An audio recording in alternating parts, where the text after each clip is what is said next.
Hello and welcome to the Poor Hammer Podcast, episode 37. I'm your host, Brad. This is my co-host, Eric. How's it going?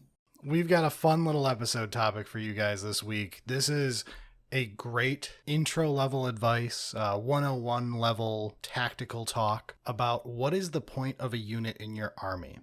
We have seen questions like, why do demon princes always pay 35 points for wings? Or, I want to play X unit in my army, but how do I fit it in without making my army worse? Or, why is the Land Raider so bad? Yeah. So, there's going to be some talk that I think we'll touch on a little bit deeper, but this is mostly a high level, like, what's the point of a unit? Why is it in your list?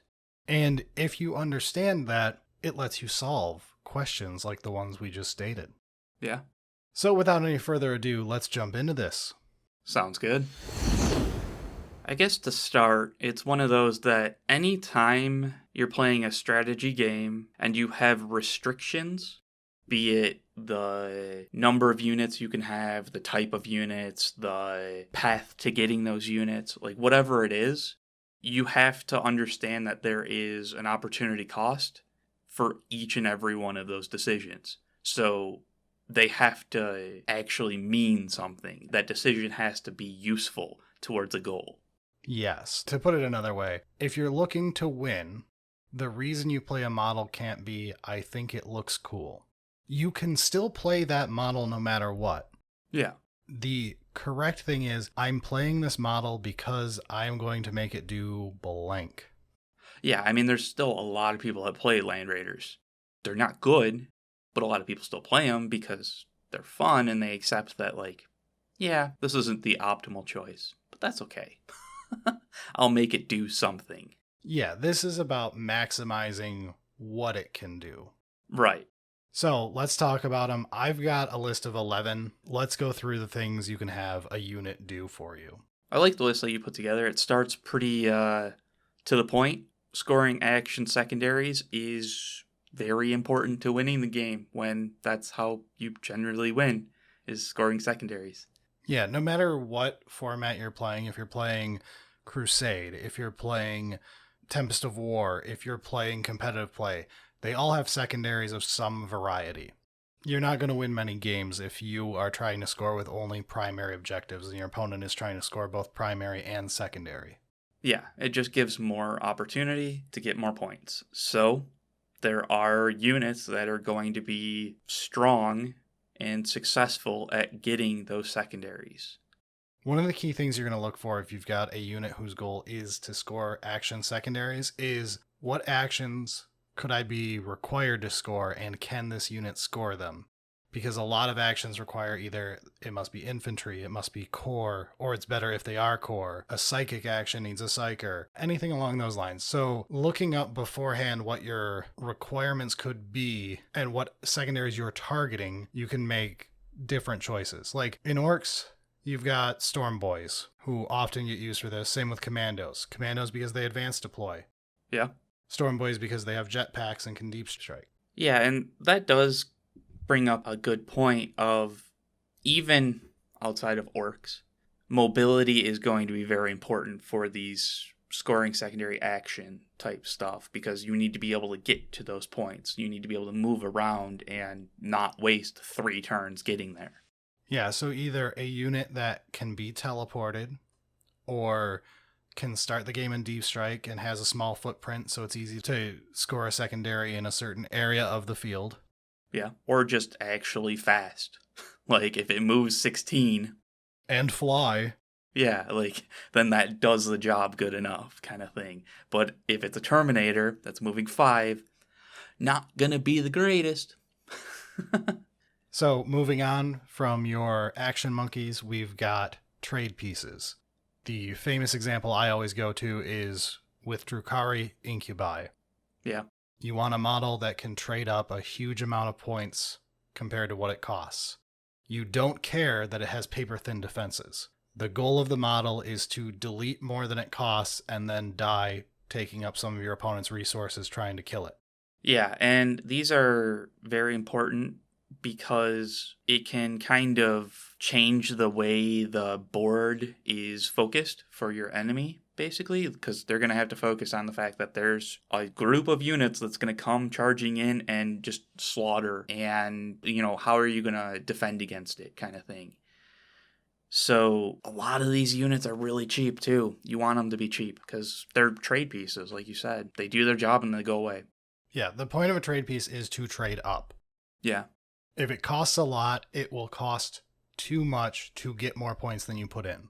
Right. And some of the times, these trade pieces get deleted before they can actually do anything. And that sucks. But it's less sucky when you're only out 200 points or whatever, instead of, oh, I just spent 600 or 800 points on that group. I like that you think Incubi costs 200 points and not 85. I know. Fuck you. What Terminators? I don't see any left. Yeah. Oh, God. That's brutal.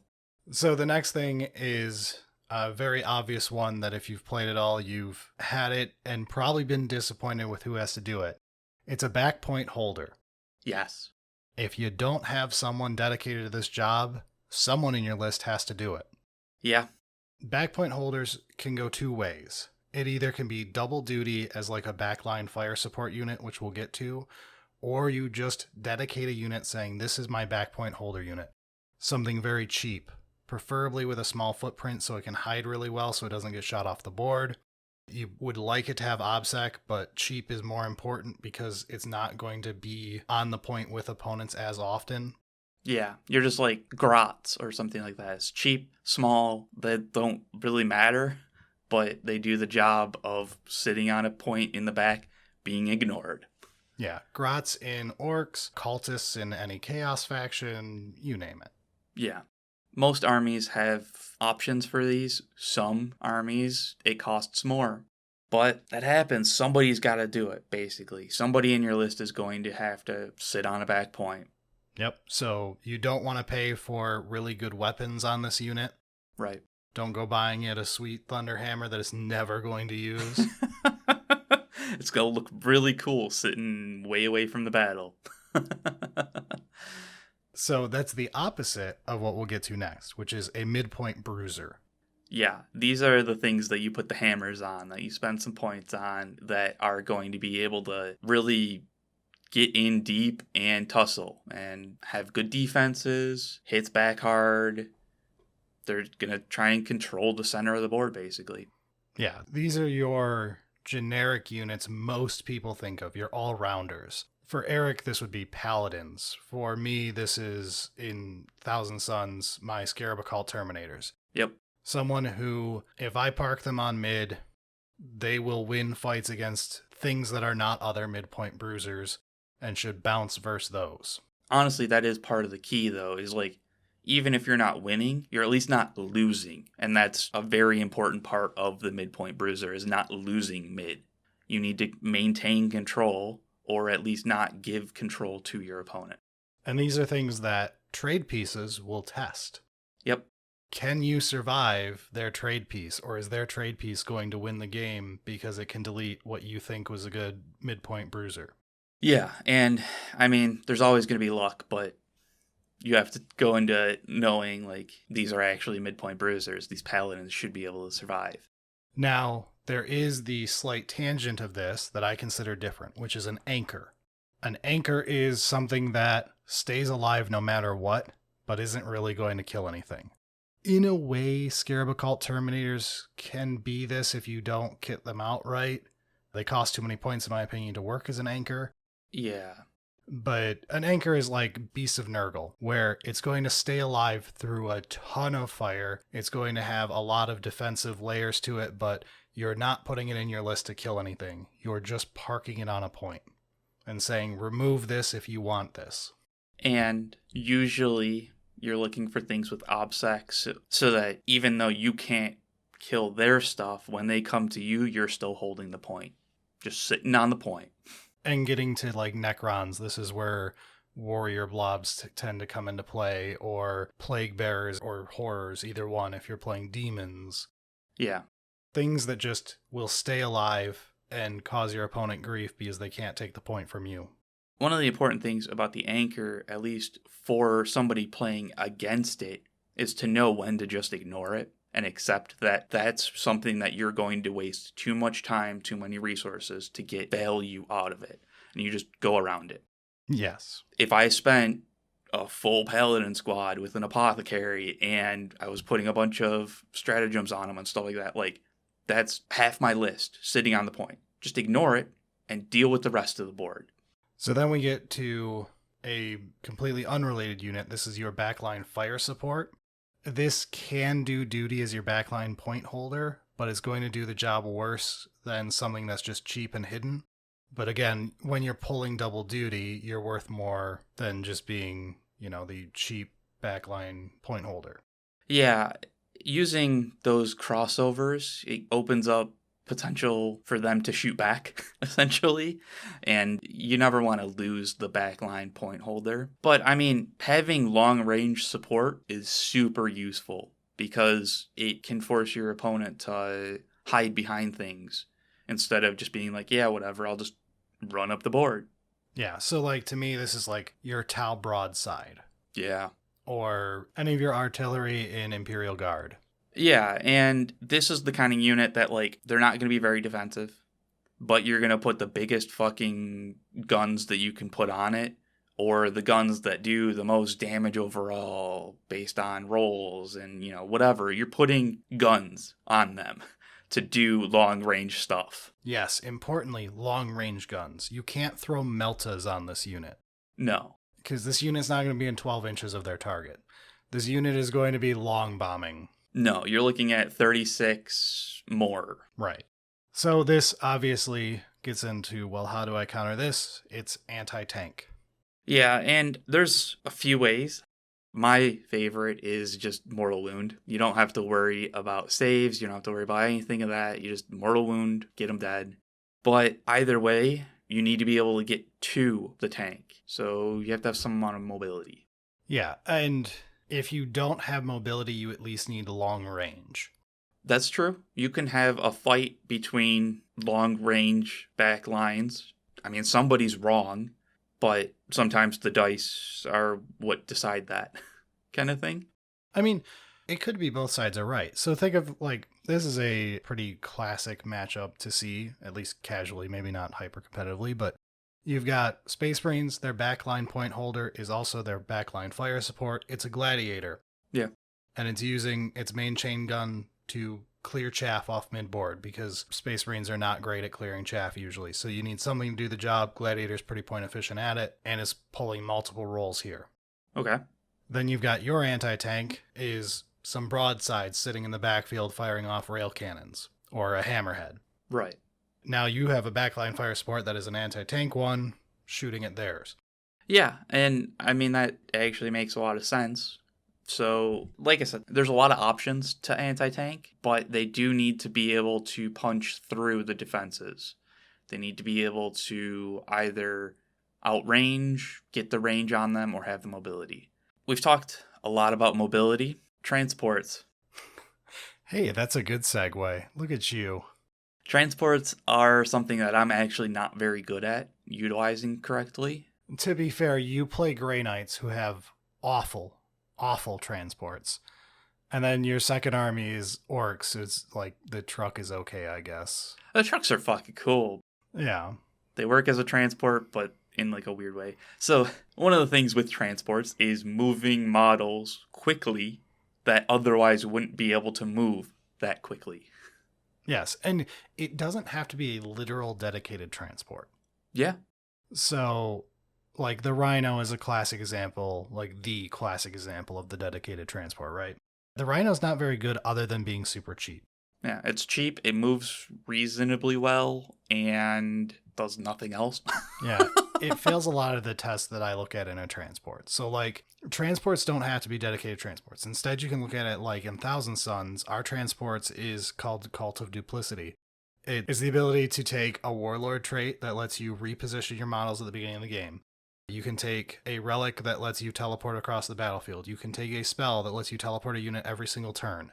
Yeah. You have a ton of transport in that subfaction that costs no points. So you don't have to bring transports. It's actually similar in Grey Knights of deep striking and that type of thing, where like, yeah, you don't really need a transport then. But dedicated transports, there are interesting stratagems with them that can move very quickly depending on your factions. Yeah, so like a lot of the broken transports end up being Eldari. Yeah. It's either like the Star Weaver or the Raider, and they tend to follow a lot of the same rules. You've got a small footprint technically because they aren't huge, chunky models that are rolling across the battlefield. They have fly, which helps their footprint because you can land them 2 stories up. You can fly them over a building without having to drive around it. I fucking hate that. Seeing just like some of the stuff that it just irritates me. I'm sorry, but triggered. Yeah. So you get a lot of stuff like that. And then open top transports obviously gain a lot too. Yeah. The models inside can be providing support to the game while they're in it, as opposed to closed top transports like the Rhino, etc., where the models inside are wasted while the transport is transporting them. Yeah, I'm actually not particularly good at using like transports. So it's one of those things that I do want to get better at because moving around the battlefield is extremely important. Yeah, and I think that's a army by army for how much you care about transports in your list. That's true. Having solutions to mobility is important. Right. But having specifically a unit whose job is transport is not necessary, as I pointed out with Thousand Suns. I guess you could say our characters count as transport units in some ways because we're using them to hold the relic or hold the warlord trait. So, getting into characters, we have a classic, and this is what everyone thinks of right away with what their character is doing. Yeah, they're buffing everybody else around them. They're shouting really loud. Like, these are things that are primarily there just to support or buff other things around them. And that's where they're getting their point value from. The rest of it doesn't really matter. Yeah, and to me, if something's a buffer, the point of it is you take how many points it costs, and you want to have a plan for your list where it is providing more points of value through its buffs than it costs to put in your list. Yeah, which does mean that in deployment and in movement, it's gonna be with other things generally. Sometimes there are buffers that like you don't have to be right next to them because they're not auras, but generally they move together in a blob. Yeah, and if your buffer's expensive, it can still see play if it buffs hard enough. The prime example is obviously the Silent King. Or it's just impossible to kill. That's also another thing that helps expensive units that are buffers or supports. True. But like the Silent King is essentially a buff wagon. Like, yeah, he slaps in combat. It's true. But he's not that mobile, and he is still kind of frail for his points if you actually get to target him. Good play is different. That's a bit of a stretch, Brad. I know. So, like, his main thing is he's the battle bard. Like, he's a chaplain on cocaine. Yes, gives very strong buffs. Expensive for it, but those buffs, if you're able to do it on enough of the rest of your army to give enough of a bonus, then it makes up for the point cost that you're putting into it, kind of thing. Which, similarly, if you can kill these things, that's a good idea, so that they don't keep buffing other things, which leads us into assassins. Yeah, so assassins are obviously a model or unit that is meant to delete characters, or key units even if they're not technically a character. Yeah, sometimes it's like a tank or something like that, like some type of backline unit that you're like, that's just going to do so much damage, I need it to go away. Yeah. So assassins bleed into things like anti-tank, or bleed into our next thing of Chaff Sweeper, but we'll get into that. They essentially are there as character killers. They need to be either anti-tank and shooting so that they can blow through good defenses, or they need to be melee focused where they don't care about the fact that Lookoutser guards a lot of characters. Yep. They can be mortal wound focused so that you can avoid having to deal with saves, because a lot of characters are going to have that coin flip 4-up invuln. Yep. Yeah, to me, assassins are like going to my Drukhari. It's a succubus or it's just Drazar. Like, Yeah. in a way, Incubi can be used this way because they're good trade pieces. Thus, good trade pieces are usually good assassins. If they can move around and positioned correctly, which actually does matter for assassins, then yeah, the trade pieces can be assassins in a way. Definitely. So you'll often find that units don't have only one tag. They bleed into like 2 or 3 tags in varying amounts. This is a trade piece, but given the opportunity, it will be an assassin, but I'm not going to play it that way in my normal list. Yeah. Assassins can be backline, but it's more difficult just because of Lookout Sir and stuff. So, like, an assassin that can be a backpoint holder, backline fire support would be a sniper team. Yeah. Realistically, in current 40k, most snipers suck because they have to pay too much because they get to ignore Lookout Sir. Right. And they don't really make up the point cost. Because, like, honestly, your assassins, if it's primarily an assassin, and that's, like, why you've included it in the list, that there's not much bleed over, you don't want to spend that many points on it. Because, generally, once you kill the thing, they have a high chance of dying in return, in retaliation. I have an exception to that, and that is assassins who have good mobility either through, like a good move and fly or have deep strike. And then once they're done assassinating, they become the equivalent of like a midpoint bruiser. Yeah, that can happen. Like, this is more where mobile characters live, in my opinion, because a lot of characters outside of like Drukhari assassins will end up being more like bruisers because they also get, their 4-up invuln, decent toughness, probably a second defensive rule on them somewhere. Right. You touched on one of our last ones, which is the Chaff Sweeper. Yes. So the reason Assassin and Chaff Sweeper have a lot of overlap is because one of the best ways to deal with 4-up invulns is one of the best ways to deal with hordes. And that is volume of fire so that you end up not caring about the coin flips. You just go 50% mathematically is good enough. Yeah, enough coin flips and you'll die. Yep. The orc way. Yeah.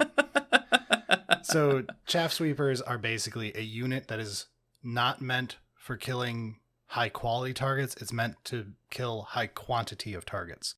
This is stuff to remove, hordes of orcs if they exist, which they probably shouldn't. But yeah, this is to get rid of things like horror blobs. I mean, even just infantry units that are not particularly well positioned, because that does happen. There's going to be times that things are moving up the board and are out in the open. And you're just like, well, I'll mow them down. Yeah, this is remove 10 Necron warriors. Yeah. Like, that is the goal of a Chaff Sweeper unit. Don't let them get to their reanimation protocols. Exactly. Or if they were on a side objective, you make sure that that unit's deleted when you hit them. Yes. So it's not just like, oh, there's one Strike Marine just chilling back there. Shit. And Chaff Sweepers are more important when your army is more elite. So this is where we get into stuff like if you're playing like Iron Hands and you play Gladiator Reaper so that you have that chain cannon.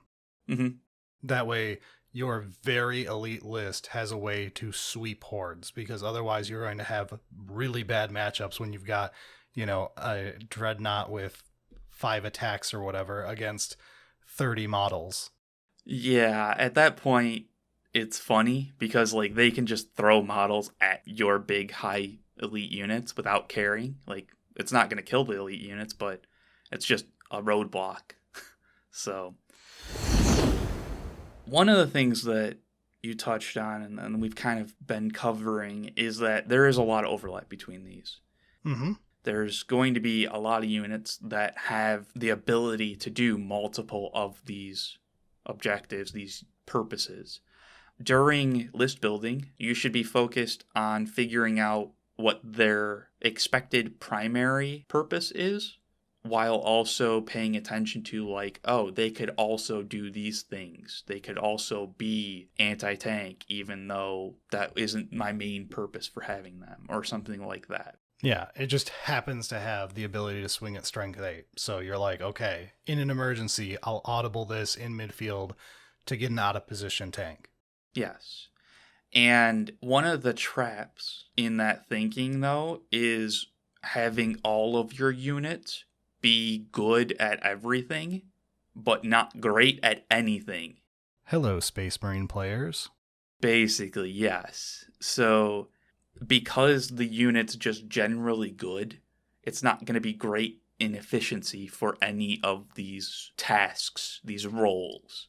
Mm-hmm. And that means that if you're up against an army that has efficient usage of roles and distribution of, these units are assassins, these units are support, these units are bruisers, well, that efficiency is just going to be better than your I'm good at everything kinda.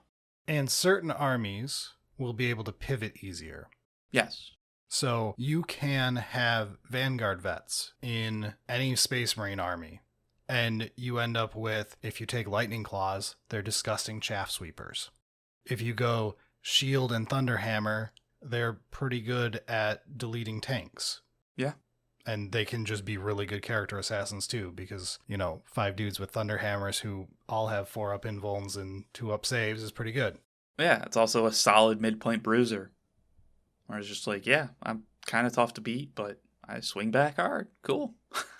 But that comes down to, are you going to spend the points to go the Thunderhammer route, or are you going to make them cheaper with Lightning Claws and go the other route? Yeah. These type of choices depend on what the rest of your list looks like.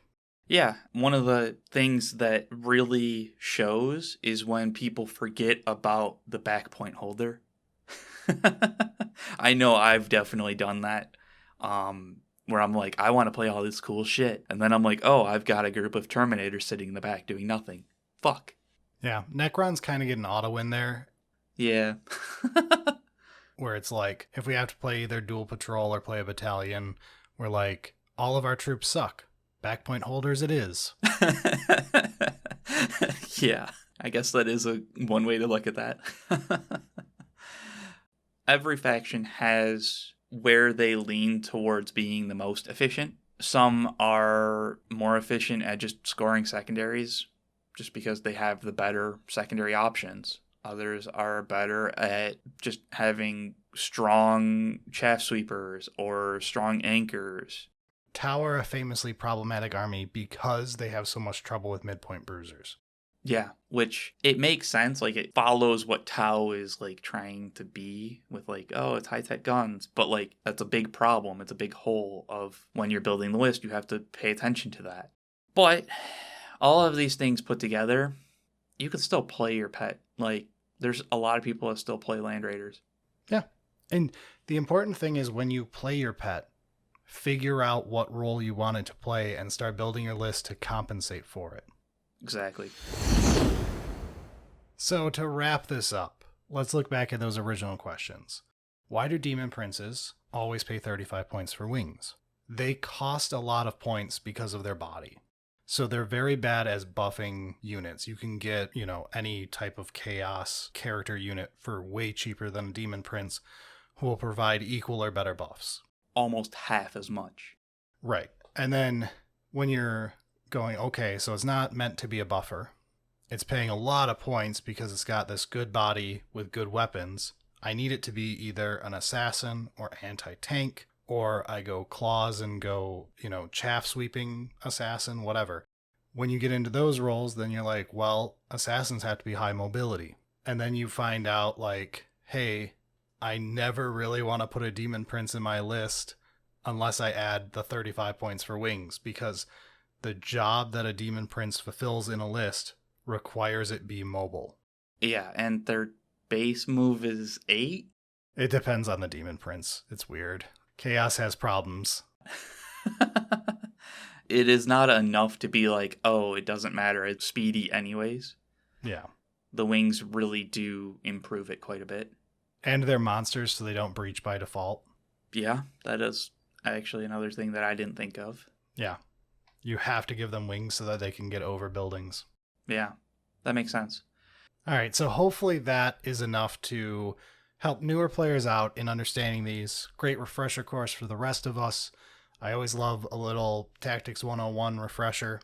If you think we missed anything or we screwed up on anything, make sure to tell us. We'd love to correct it in the future. Maybe we missed an entire archetype of unit that you love to play, like a great little niche for a unit.